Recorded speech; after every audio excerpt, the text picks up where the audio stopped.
In this video, we're back exploring home espresso machines, and it's time to take a closer look at the Meraki espresso machine.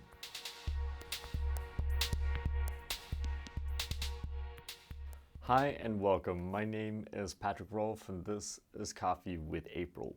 For this episode, we're kind of back looking at espresso machines, or we're continuing our journey towards looking at different espresso machines because it's kind of fun and it's interesting.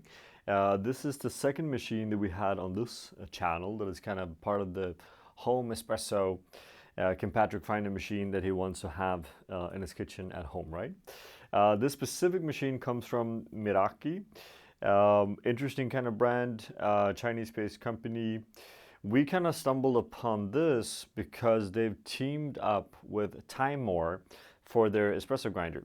And as you probably know, I'm kind of a fan of the Timemore grinders, especially Sculpture 078. So when I kind of heard that they were a part of the project, I said, okay, cool, let's try the machine, see what happens. The company was kind enough to just kind of send us to for this channel, right? So full kind of transparency there. And I've been playing a little bit with it, and it's a good timing because not too long ago I won the Swedish Barista Championship, and I'm going up in my third World Barista Championship. So I'm very much kind of in tune with espresso brewing at this point. And I think it's really interesting, right? And what we're looking for here is obviously machines that can make tasty espresso, tasty milk. It's important. It's not really my go-to when it comes to coffee, but I know a lot of you still like to drink coffee with milk, so we're going to look into that as well. But obviously, you know, what is the quality of the espresso that comes out of this machine, and how easy or difficult is it to actually make espresso with it? Now, there's a few things here that are kind of interesting. We go back to the burrs, I think, here. So it's a 37 millimeter conical burr from Timemore. I don't know the exact kind of specs or geometry of the burr. I haven't taken that apart. But I pulled a few shots and it seems to be quite kind of intuitive and quite clean and works really well, again, with the April style of roasted coffee. So for a lighter espresso, it's giving me some pretty good results, which is interesting. 2-liter water tanks are quite massive. Two kind of additional incorporated scales, which are quite interesting. A scale for the grinder and a scale for the actual espresso brewing. The scale for the espresso brewing is a little bit kind of finicky, a little bit kind of loose. Not a huge fan of that, but in general, the function of these two works really well. Drip tray that kind of slides in and out really easy. You have to be careful with the scales and not to lift anything up to not break them. Steam wand here looks quite clunky, and to be honest, the first time I looked at it, I just thought, okay, this looks like an old school kind of home espresso machine, fully automatic kind of milk steamer, which is not going to be very good. But I was quite surprised. And one of the interesting features here as well is that a lot of the new ones, we also saw it on previous machines that we had on the channel, has an incorporated temperature probe. So you can actually get the temperature you want when you're steaming milk, which is really helpful, I think, for anyone doing this at home, right?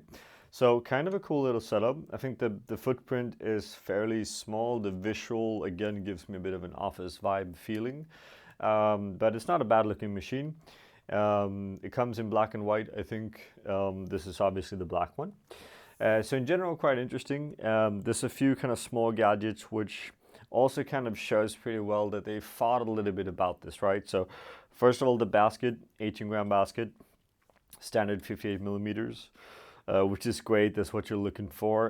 It's not ridgeless, which probably I would like it to be, but it's still kind of a step in the right direction. It's kind of a traditional basket in that sense. The kind of bottom of it flips into a naked portafilter if you want to. It pops off pretty easy, actually. The design of this, I'm not so sure about. Like, this is very front heavy. This feels very massive, and the actual basket in here is actually way smaller, so it doesn't feel like you need to have this kind of height. Most likely it's based on how it kind of goes into the machine. This also feels a little bit narrow, a bit too tight. I would just like it to be a more traditional design, but overall it's kind of nice. It comes with this kind of setup here. You have a little distribution tool. Again, this is not necessarily improving extraction, but it looks more uniform, and that's kind of nice. Traditional kind of tamper without any kind of push stamp function, which I haven't used in a while, so that's kind of old school, but still pretty okay. It looks very clean, looks very slick. In general, they kind of thought of everything, and then you kind of use it. Also have a little picture, I should say, that comes with it also. So again, it feels like they've thought about a lot of things, but then you pull that first espresso, you take out the handle and you go, where's the knockbox? That's one of those things where in a home, you don't really have a natural place to just have a knockbox, or you don't have that function in your kitchen already. So I would definitely recommend, if you're running a home espresso machine, make sure you have some pretty knockbox that comes with the whole setup, right? Because that's something that I would definitely want to have as a user. Yeah, so that's a little bit about the details. In general, quite impressive in terms of just the fit out in general, right? Now, when it comes to brewing, they have this really simple display kind of on the top. Grinder, brew, and steam. This is super simple. This is really easy to use. It's flat bar pressure at 9 bar. Very straightforward. It shows you very clearly if I want to change in the grinder, I go in the grinder. I can change the amount of volume that comes out in terms of grams. That's really easy. You just press and you flip down and up. You kind of scroll through the menu. You change the grind size just out here, and you see on the display where that grind size is going. For this video here, we have a grind size of 8 for a gram of 18. And we're looking at about 50 grams out. But I have to hand it to them. This is like super interesting, really easy to use, no problems there whatsoever. I think everyone should be able to figure this out quite easily. The same when you brew, just pop it in, you see the amount of grams, you see the temperature. You can go in, you can regulate that temperature, you can regulate the grams, really easy, really no problems. We'll double check the scales a few times and they seem to be fairly accurate, at least accurate within reason. So plus minus 1 or 2 grams on the brewing, plus minus 0.2 up and down on the actual grinding out. But I think that's very reasonable, and that's what we see on most professional machines as well, right? Steam as well, you can kind of choose if you want strong or medium, mild, gentle. You definitely want strong here, I would say. Like even strong takes a little bit of time, but still a very decent kind of steam wand for being a home espresso machine. You can dial in the temperature as well. We have it at 50 degrees Celsius just for reference. So yeah, overall it's really kind of easy to use, and we thought we'd just brew an espresso now so you get to kind of see it as well. So step one here is that we're going to go in on the grinder. We choose the grind size. Obviously now, as I said, we're using 8. If you want to change that, you change that manually here on the grinder. You can go in and change the amount of dose if you want to, down to 0 point, which is kind of cool. We're just going to choose 18, go OK. And from here, we basically just do grind.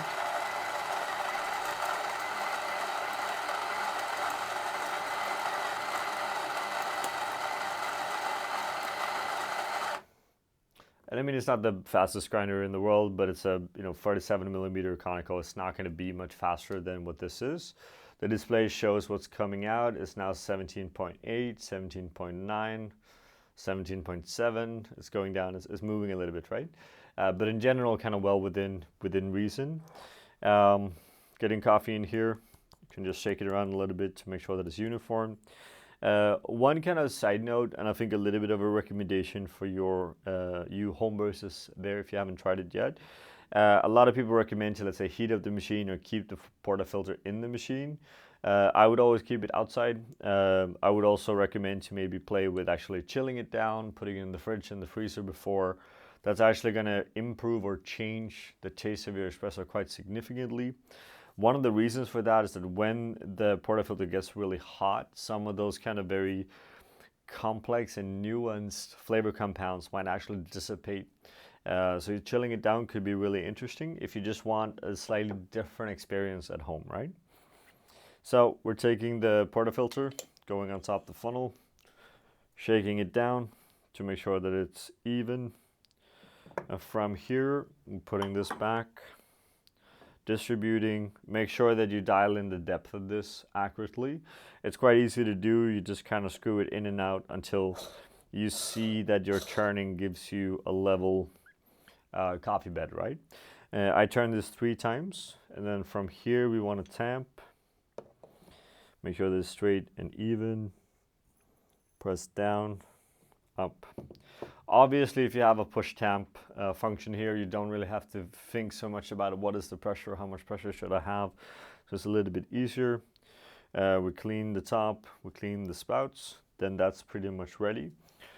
Flushing the group head to make sure everything goes up in temperature, first of all, and also making sure that everything is just clean, which we should do in between every shot, right? So from here, we're basically just gonna insert, which is a bit finicky sometimes, but that goes in pretty well.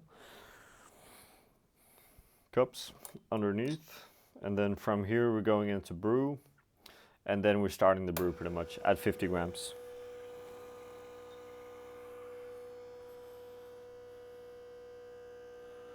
And that's coming out pretty nicely. Again, like I would recommend if the liquid came more centered in the cups.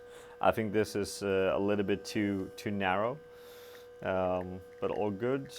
And you can follow the track of both the seconds and the grams here kind of live, which is kind of cool. We're going then 24 seconds, 51 grams. They call it a lungo. I call it a well-extracted espresso. That can always be kind of debatable. But in general, what comes out, it looks nice. Obviously, we're not evaluating the espresso so much based on, let's say, thickness of crema and things like that. That's depending on freshness. It's depending on roast style and all of this, right? We're looking for clean, kind of flavor-forward espresso. But in general, we're quite happy with what comes out.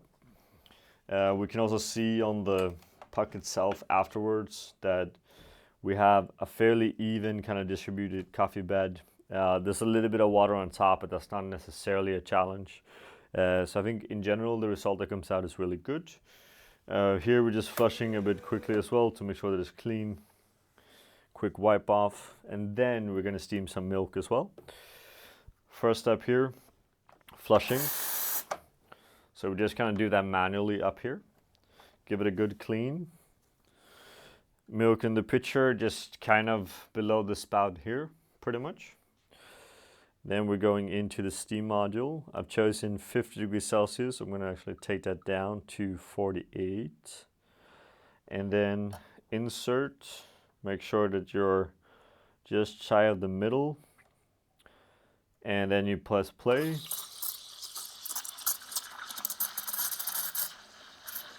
Step 1 is just getting that kind of air into the milk, and then step 2 is just polishing the milk, right? And here we see the temperature go up on the screen. And what's cool here is that it's basically just going to turn off by itself when it hits the right temperature, right? So here we're done. We're cleaning directly again to make sure that everything is nice and clean and as it should be. And then we're going to do okay, and we do a manual flush. And then pretty much good, very easy. The placement of the steam wand here is also really nice, like the drip tray is covering it, so you're working really clean.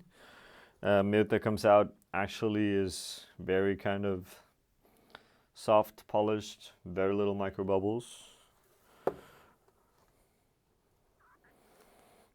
And working out the espresso, and then incorporating that milk. It's a little bit difficult to pour from this pitcher. I guess not as, I think the spout is a little bit difficult to control. But in general, the result that comes out is kind of nice, so we're quite happy with it. We'll do just a quick taste reference. So here we're brewing a natural Ethiopian coffee from Mr. Wegasa in Ethiopia.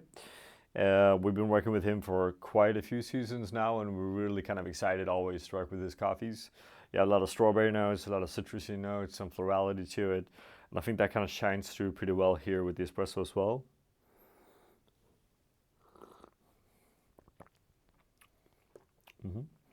So in general, you get like a well-balanced espresso shot. It is an 18-gram basket. We dosed 18 grams coffee. Maybe I'll try to dose a little bit finer, just to kind of get a little bit finer on the grind size as well, to get a little bit more body and texture. But in general, it's coming out really nicely, especially for being a machine that is kind of new and we haven't used that much, right? So the initial kind of impression is quite positive here. A side note, as per always when it comes to any kind of home brewing, think about the water you're using, right? The water makes a big difference. Here we're using clean RO water with added minerals. This obviously gives the best result. If you're at home, especially in Copenhagen, you have to consider not to use tap water, of course, right? But always mind the water that you're using. Your local kind of roastery or machine supplier should be able to kind of help you with that, right? But in general, we're quite impressed when it comes to this espresso machine. It's really easy to use. It gives a really solid coffee experience. The challenge here, and I think the challenge in general, when you have this kind of built-in grinders, one, it's conical. You want a flat burr to get the highest quality taste experience and extraction. There's no doubt about that. And you want something that is larger than 37 millimeters, right? So in terms of value for money, interesting machine. In terms of easy to use, maybe the easiest machine, but still gives you the kind of idea and feeling as like you're actually bringing effort in as a barista. And you can do some really tasty stuff. That seems professional, but it's still really easy, right? So in general, we're quite excited about it. We would love to hear your thoughts on it as well. Is there someone out there that already has this machine? Have you used it? What are kind of pros and cons? What kind of espresso machine are you using at home?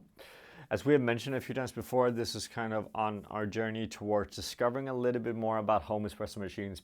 I never had one, and I'm trying to kind of just figure out which one should I put in there, right? And these videos is kind of in search for what is the machine I will use at home, right? If we had a higher grinder quality here, this could be a real contester. So with that, it's kind of time for us to wrap up. Thank you as always for watching, comment, share, and all of this. That's really helpful. This has been really interesting, and we're looking forward to do more of this in the future. And we want to see what are your recommendations on home espresso machines, right? What are you using? What should we be testing? What do you want feedback on? That's always really interesting for us, right? So with that, we just want to say again, thank you for watching and wish you a good day. We want to give a special thank you to all of our Patreon supporters. It's because of you that we are able to continue to make these videos. And we want you all to feel free to always come with suggestions and ideas on the content that you want to see, because we are doing this for you and because of you. Thank you from all of us here at April.